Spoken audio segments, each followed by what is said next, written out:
Rassasié de justice. Mais qu'est-ce que ça peut bien vouloir dire? Pour commencer, je vais demander s'il y a bien 2 volontaires, s'il vous plaît, qui veulent venir, 2 courageux volontaires qui veulent venir sur l'estrade. Je sais, c'est pas évident. N'hésitez pas. Est-ce qu'il y a quelqu'un qui veut bien? Kelly, est-ce que tu es... Non, Kelly m'a dit non. Qui a dit Kelly? Ah là, voilà. Julia, bravo, courageuse. On peut l'applaudir? Allez, une deuxième personne, s'il vous plaît. Patrice. Ok. Oh, vous pouvez... Viens ici, regarde, venez ici. Hop. Mais vous allez voir qu'ils ne sont pas venus pour rien. Parce qu'ils vont devoir répondre à un défi. Le gagnant aura le droit à un magnifique paquet de bonbons à partager à la sortie avec moi et avec toutes les autres personnes qui voudront. Alors, donc, je vais vous demander de vous mettre l'un en face de l'autre. Hop, ici, regarde, voilà. Et vous allez devoir vous affronter, et non pas dans un combat de boxe, mais dans un shifumi. Okay. Dans un shifumi, c'est un pierre-feuille-ciseaux. Ouais. Alors, je vais faire l'arbitre, et le premier qui aura 3 manches de gagné aura remporté ce magnifique paquet de bonbons de Schtroumpf qui pique. Voilà. Alors, c'est parti. Je vous demande de vous préparer. Alors, tu peux rappeler les règles? Alors, tu sais, peut-être pour ce pierre, la pierre, balai, ciseaux, paire contre la feuille, et ainsi de suite. Voilà. C'est parti. Il n'y en a que 3. Il n'y en a que 3. Il n'y a pas le puits. Ah non, ouais, ça non. Pierre, ciseaux, feuille. C'est bon? Allez, impeccable. Attention, pierre, feuille, ciseaux. Ah, 1 point pour Julia. Allez, deuxième manche. Okay. Pierre, feuille, ciseaux. Ah, 2e point pour Julia. 3e manche. Allez, c'est parti. Pierre, feuille, ciseaux. Ah, on refait. Okay. Attention. Pierre, feuille, ciseaux. Oh, 3-0. Bravo. On peut l'applaudir. Bravo le vainqueur. Voilà. Bravo. On peut l'applaudir bien fort. Merci. Et là, tout le monde se dit, mais il y a quelque chose qui ne va pas. Il y a quelque chose d'injuste là, non? Pour lui, c'est la grâce. Pour moi, c'est... On remet les choses à leur place, mais bien sûr, Patrice, pour son courage, sera récompensé aussi. Hein, voilà. Il est plus petit, parce qu'il n'a pas gagné, mais il en a un aussi. Bravo, on peut les remercier. Voilà, vous pouvez regagner vos places. Oui, c'est pour toi. Ouais. Est-ce que vous aussi... Alors, moi, j'étais là, donc je l'ai moins eu. Mais est-ce que vous avez eu cette petite sensation d'incompréhension, cette sensation d'injustice? Au moment où je donne le paquet de bonbons à Patrice, mais il y a quelque chose qui ne va pas là.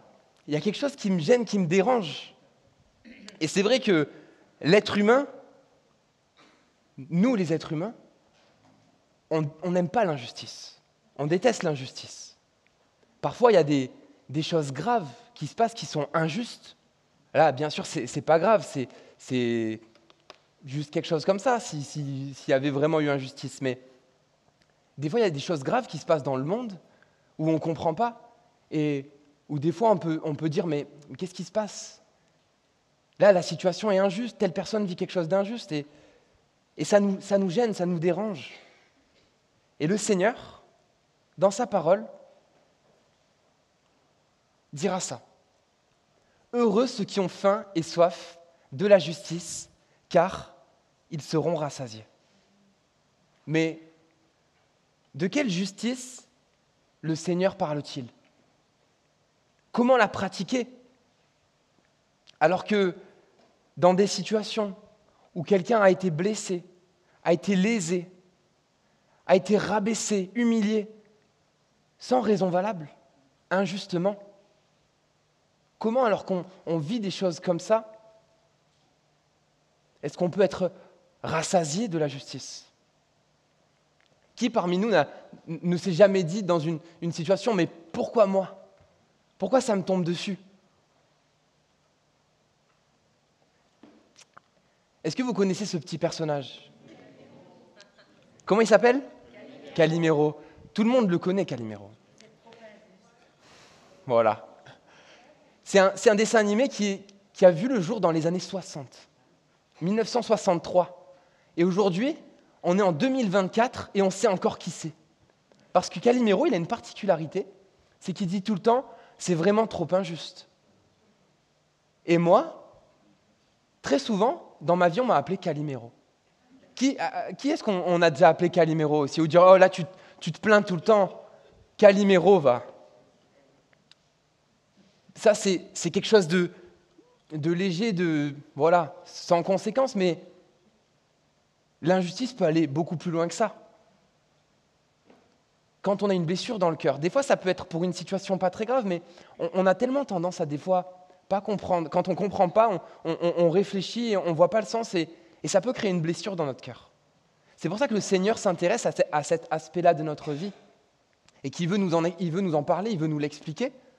Jésus, quand il parle de ça, parce qu'il sait que ça peut, d'une situation d'injustice, même petite, se transformer en jalousie, en colère. Ensuite, on peut en vouloir à quelqu'un par rapport à une situation et connaître cette sensation d'avoir faim et soif de justice. Mais alors, Seigneur, tu dis heureux. Mais comment être heureux dans ces situations? Comment est-ce qu'on fait ce lien entre à la fois être heureux et être assoiffé et affamé? Ça ne va pas trop ensemble quand même. Assoiffé, affamé. Imaginez-vous que vous êtes en train de gravir la Sainte Victoire avec un ami à vous. Vous êtes tous les deux et vous montez la Sainte Victoire. Vous gravissez, je ne sais pas comment on dit. Et puis vous arrivez à peu près à mi-hauteur. Il est 11h15 à peu près, on est début juin. Et puis votre ami vous dit « Tiens, toi qui as le sac à dos, passe-moi la gourde. » Et puis « Ouais, pas de souci. » Et on ouvre et il n'y a pas de gourde. Le soleil tape, ça fait déjà bien 1h15, 30 qu'on marche. Il nous reste encore beaucoup à gravir et puis surtout à redescendre.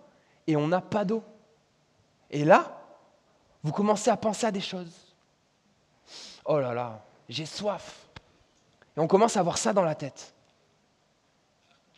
De l'eau, une eau fraîche avec des glaçons. Oh, là, franchement, j'ai oublié ma gourde, mais si je pouvais avoir ça vraiment. Et puis après, on commence à penser, on a de plus en plus soif. Oh là là, des cocktails, du fruit avec du sucre un petit peu. Ça me ferait tellement de bien.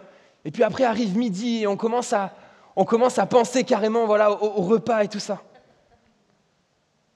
Parce que, en réalité, quand on a faim et soif, c'est très difficile de penser à autre chose. Et quand on a faim et soif de justice, qu'on a une blessure d'injustice dans notre cœur, c'est souvent très difficile de penser à autre chose. C'est difficile de voir le bonheur. C'est difficile d'arriver à être dans la paix et dans le repos, parce que notre âme a soif, parce que notre cœur est affamé. Que l'on soit touché ou que ce soit un membre de notre famille, quelqu'un, qu'on est victime d'injustice, la seule chose qu'on veut, c'est que justice soit faite. C'est retrouver notre justice. Et pourtant, quand Jésus dit ça, il dit vrai. Il veut que nous soyons heureux dans notre vie. Sinon, il n'aurait pas dit ce verset-là, et puis il n'aurait pas entouré de 11 autres versets qui disent heureux, heureux, heureux. C'est que le Seigneur veut qu'on soit heureux dans notre vie. Il veut qu'on soit comblé. Il veut bénir chaque homme, chaque femme qui lit ses paroles, qui écoute ses paroles. Mais alors, Seigneur, de quelle justice est-ce que tu parles? Est-ce qu'il parle de justice humaine? L'homme a sa justice, et heureusement d'ailleurs. Elle est présentée sous forme de loi, et elle nous donne le droit de faire ou de ne pas faire certaines choses. On a le code pénal, le code civil, les droits de l'homme. Et heureusement, c'est bon, ça est bon. Dieu a même donné la loi de Moïse à son peuple, pour le diriger, avec des choses à faire et des choses à ne pas faire. Ok, ça c'est bon. Mais parfois, on voit que la justice humaine, elle atteint ses limites. Et des fois, par rapport à des lois ou à des situations, l'homme essaye d'adapter un petit peu, de faire une loi qui correspond à quelque chose, mais des fois, ça ne correspond pas bien, donc on essaye d'ajuster. Et des fois, ça donne lieu à des lois assez étranges. Je ne sais pas si vous en avez déjà entendu. Par exemple, en Alabama, vous pouvez vérifier tout ce que je dis, bien sûr. En Alabama, il y a une loi qui interdit de conduire les yeux bandés. De conduire une voiture les yeux bandés. Bon, vous me direz, c'est assez absurde, mais pourtant c'est la réalité. Il y a une loi qui dit ça, sûrement parce qu'il y a quelqu'un qui un jour a conduit les yeux bandés, et ils ont dit ça, il ne faut pas que ça se reproduise, donc on va l'inscrire dans la loi. Est-ce que vous savez qu'en France, il est écrit dans la loi qu'on n'a pas le droit d'appeler son cochon Napoléon? C'est une vieille loi qui date de l'époque de Napoléon, où c'était considéré comme un affront à l'empereur. Et il avait fait passer cette loi justement pour pallier sûrement à des personnes qui l'avaient fait. Et aujourd'hui, il y a toujours des traces de ces écrits. Il y a une ville en Normandie qui s'appelle Granville, où il y a un décret qui dit que les éléphants n'ont pas le droit de se baigner sur la plage. Parce qu'en 2008, un cirque est venu et ils ont fait baigner les éléphants sur la plage, et ils ont fait des dégâts, si vous voyez ce que je veux dire. Et le maire a dit ça, il faut surtout que ça ne se reproduise jamais. Vous voyez ce que je veux dire quand je veux vous montrer que la justice de l'homme, oui, c'est vrai, elle est là, elle est bien, et merci à toutes les personnes qui travaillent, c'est vrai, mais elle est limitée au bout d'un moment. L'homme arrive toujours à contourner, à tordre, et au final, des fois, c'est l'injustice qui gagne, malheureusement. Qu'est-ce qui est bien? Qu'est-ce qui est mal? Qui peut se déclarer juste? La Bible nous dit que personne, aucun homme, aucun être humain ne peut se déclarer juste. Même dans Romains, l'apôtre Paul dira, il cite ce texte de l'Écriture, il n'y a point de juste, pas même un seul. La justice humaine, elle est bonne, mais elle a ses limites. Et je pense que tout ça, ça nous garde en humilité. Et ça nous rappelle que Dieu, lui, il est vraiment juste. Que Jésus est le seul juste. Que sans lui, nous ne sommes pas vraiment justes. Si même l'apôtre Paul dira que parfois, en voulant faire le bien, il fait le mal, alors c'est que on a besoin de Dieu. On a besoin de sa grâce. La justice de Dieu. Bien sûr, vous me direz, elle est différente. Elle n'est pas pareille que la justice des hommes, déjà parce que Dieu sait toutes choses. Parce que Dieu, notre Créateur, nous connaît parfaitement, comme personne ne nous connaît. Qui connaît mieux un ordinateur que la personne qui l'a pensé, qui l'a construit, qui l'a assemblé?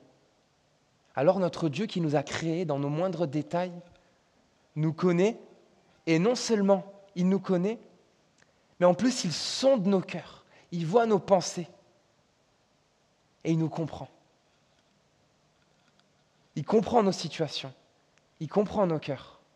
Voilà pourquoi Dieu est le seul vrai juste, le seul qui soit vraiment digne de justice.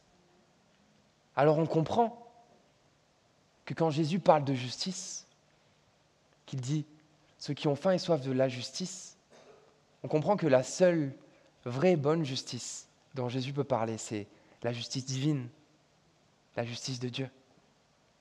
Et il dira même, un peu plus loin dans l'évangile de Matthieu, « cherchez premièrement le royaume de Dieu et sa justice ».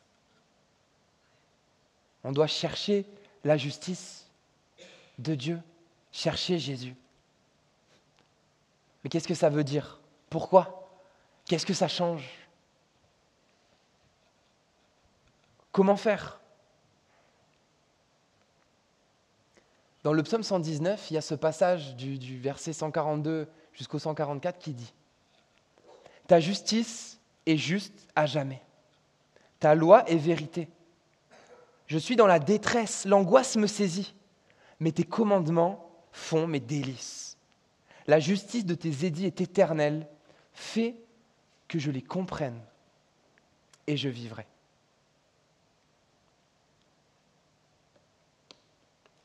Tes commandements, tes principes font mes délices. On a là encore une fois le champ lexical qui nous rassasie. Les délices.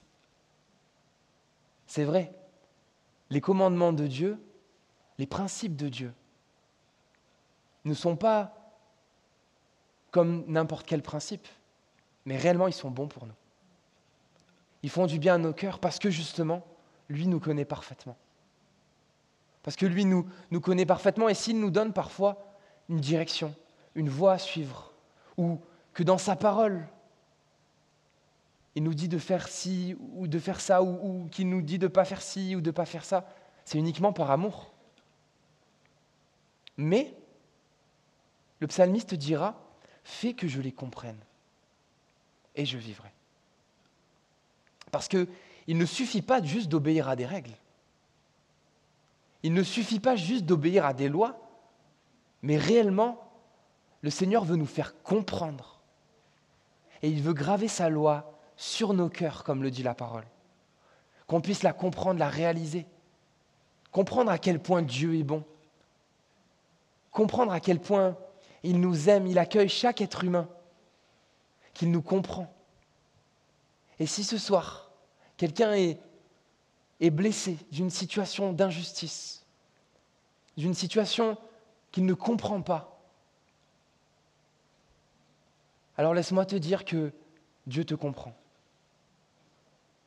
Dieu est avec toi et il veut te bénir.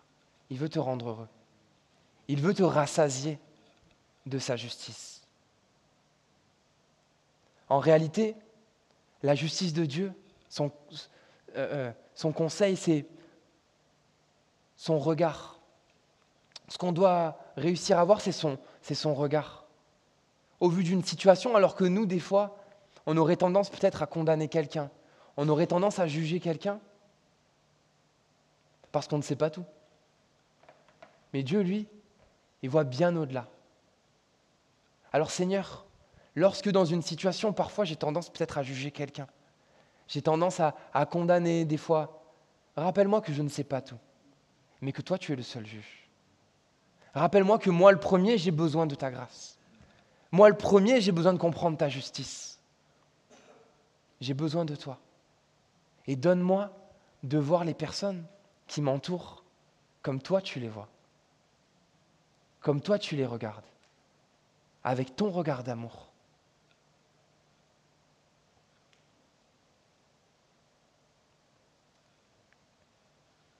C'est l'œuvre que Dieu veut accomplir dans nos cœurs.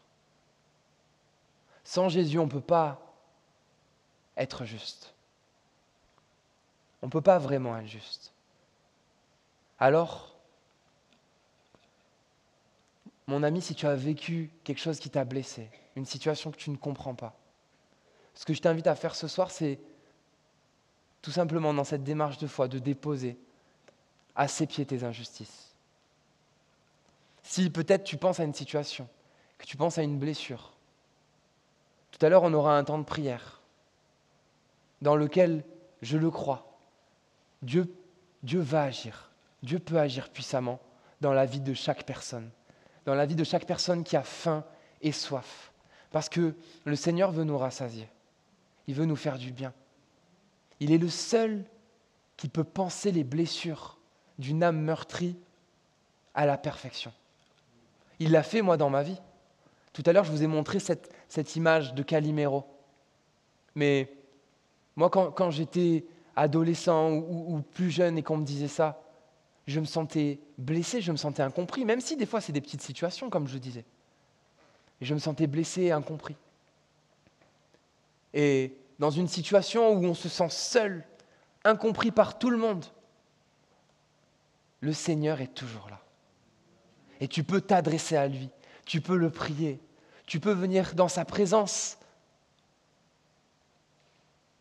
et lui demander, Seigneur, guéris mes blessures, fais du bien à mon cœur, rassasie ma faim, rassasie ma soif.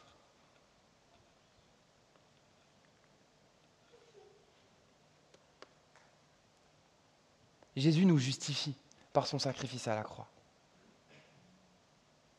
Alors que nous étions pécheurs, que nous étions éloignés de Dieu, Jésus, par son sacrifice, nous justifie. Dans Romains 5,1, étant donc justifiés par la foi, nous avons la paix avec Dieu par notre Seigneur Jésus-Christ.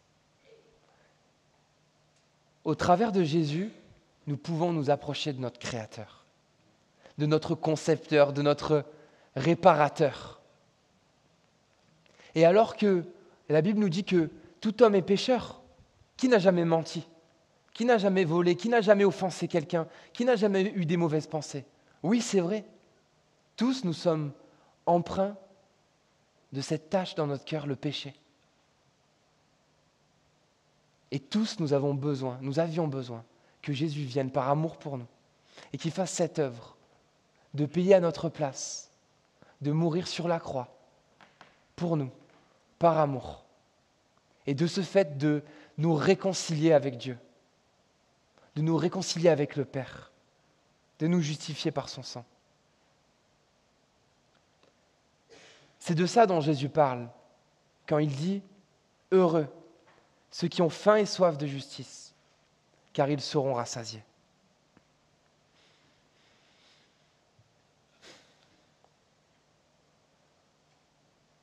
Alors, si tu penses que tu as besoin d'être rassasié de justice, ouais, tu as besoin de Jésus, en réalité. Lorsque tu laisses Jésus guérir tes blessures, agir, que tu viens à lui, ce qu'il veut faire aussi, c'est te donner une espérance. C'est la justice pour l'éternité, la vie éternelle avec lui. Et là, alors qu'il régnera en maître, bien sûr, sur tout l'univers, l'injustice n'aura plus sa place. Et là, réellement aussi, nous serons vraiment rassasiés. Dieu veut nous donner une espérance, un espoir. Et je veux m'adresser à toi, peut-être toi qui n'as pas d'espoir. Toi qui vois le monde, qui regarde le monde et qui dit « Mais où est l'espérance là-dedans?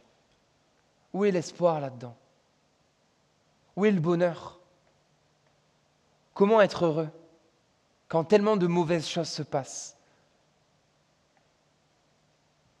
Jésus est là. Dieu est là. Et il est vivant. Il t'aime et il t'accueille. Il veut te bénir. Et c'est vrai que avant que je lui donne ma vie, avant que je m'engage avec le Seigneur, que je comprenne réellement ce qu'il a fait pour moi personnellement dans ma vie, parce qu'on a besoin, chaque personne, de faire cette expérience avec le Seigneur, de rencontre, de rencontre avec Jésus. Avant, il y avait beaucoup de questions que je me posais. Et je n'étais pas en paix par rapport au monde, par rapport à ces situations, à ce que je voyais autour de moi. Je me disais, mais où je vais aller? Qu'est-ce que je vais faire?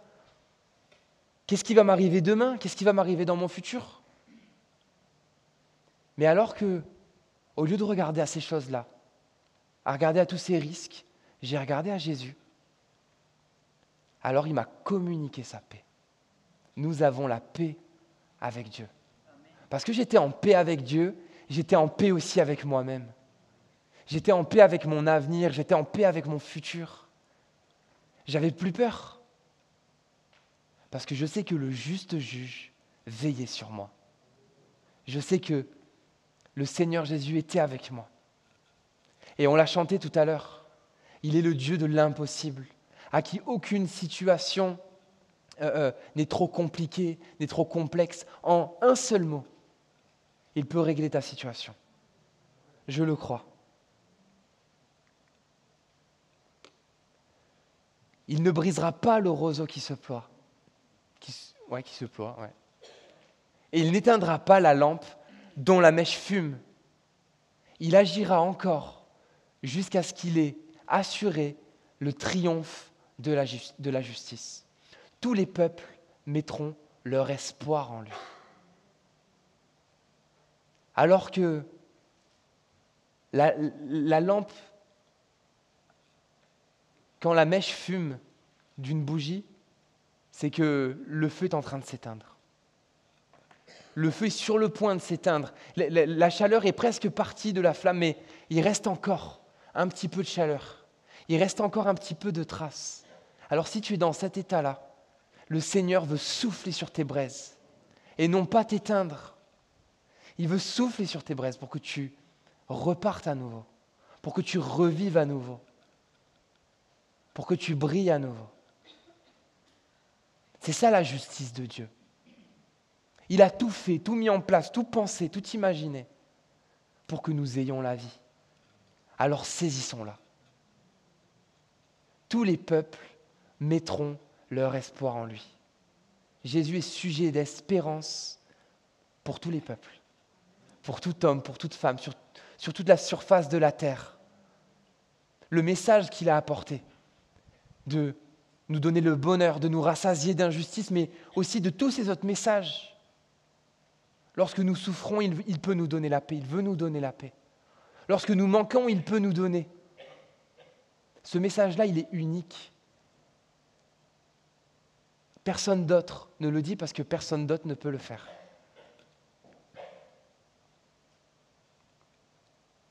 Jésus est celui qui fera et qui fait triompher la justice dans nos vies et pour l'éternité. C'est vrai, comme on le disait tout à l'heure, la justice de l'homme est limitée. L'injustice est partout autour de nous, dans ce monde, qu'on le veuille ou non. Je pense qu'on peut tous dire qu'un jour on l'a vécu. Mais je n'ai rien à craindre, car Jésus est avec moi. Je ne crains rien, car Jésus est avec moi. Il est vivant. Il veut sauver ton âme pour l'éternité. Je ne vais pas être trop long ce soir, je vais demander à Thierry, à l'équipe de revenir. Et on va passer un temps de prière où je vais inviter avec les pasteurs, on va se mettre devant et je vais inviter les personnes qui ont besoin de guérison, qui ont besoin de guérir, à s'approcher. On va prier ensemble. Et je crois dans l'action de Jésus dans les cœurs. Je crois que quand le Seigneur dit « Heureux ceux qui ont faim et soif de justice », alors il peut vraiment les rassasier. Il peut vraiment les rassasier. Il veut souffler sur tes braises. Lorsque le roseau est plié, qu'il est sur le point de craquer, le Seigneur ne le brise pas, mais au contraire, il le redresse. Il le relève. Alors toi, peut-être, qui t'es senti interpellé ce soir par une parole, toi qui as pensé à une situation qui t'a fait mal, d'injustice, et où tu te dis au fond de toi, mais je ne suis pas entièrement guéri, je ne suis pas complètement guéri. Alors je vais t'inviter à t'approcher, on va prier pour toi. Jésus t'aime, et ce qu'il veut, c'est ta vie. Il peut te guérir, mais ce qu'il veut, c'est que tu te donnes entièrement à lui, sans demi-mesure, que tu viennes, que tu t'approches, avec simplicité de cœur, simplement, comme un enfant le ferait, en disant « Seigneur, je crois que toi seul peux guérir mes blessures. Alors, je veux venir à toi, venir à toi. »